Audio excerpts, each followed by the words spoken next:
అచ్చెన్నాయుడు గారు ఆడబిడ్డనిది ఇవ్వాలంటే రాష్ట్రాన్ని నమ్ముకోవాలని ఏదైతే అంటున్నారో అది ఆంధ్రప్రదేశ్ మహిళల్ని అవమానించడమే అని నేను భావిస్తున్నాను. అసలు మన భారతదేశంలో మన అందరికీ తెలుసు, మహిళల్ని ఎప్పుడు చిన్నచూపు చూస్తూనే ఉంటారు. రాజకీయాల్లో ఉన్న వాళ్ళని, పెద్ద ఉన్నత స్థాయి ఉద్యోగాల్లో ఉన్న వాళ్ళని కూడా చిన్నచూపు చూస్తూనే ఉంటారు. కానీ ఇప్పుడు మరి అచ్చెన్నాయుడు గారు అన్నారంటే వ్యంగ్యంగా అన్నాడు.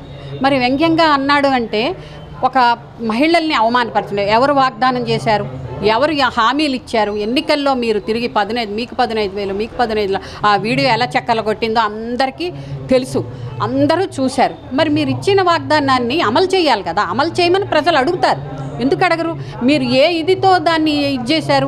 గత ప్రభుత్వం అప్పులు చేసింది అన్నారు, కానీ ఇంకా అంతకు రెట్టింపు అప్పులు చేశారు మీరు. 1 సంవత్సర కాలంగా కూడా గత ప్రభుత్వం వైఫల్యం వల్లనే, పరిస్థితుల వల్లనే మేము ఏమీ చేయలేకపోతున్నాం, ఏమీ చేయలేం.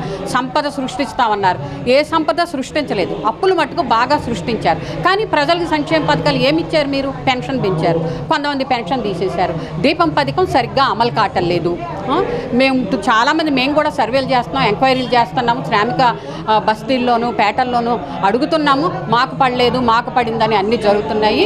మీకు ఇప్పుడు ఏదైతే ఫ్రీ బస్సు అన్నారు, ఆగస్టు 10 ఇచ్చారు, అది ఎట్లా చేస్తారన్నది కూడా మనకి సంక్లిష్టంగా అర్థం కావట్లేదు. జిల్లాల వరకే అంటున్నారు. మరి కనీసం తెలంగాణ ప్రభుత్వం చేసినట్టుగా చెయ్యాలి కదా. తెలంగాణ ప్రభుత్వం ఏదైతే అమలు చేస్తుందో అలా అయినా అమలు చేయండి.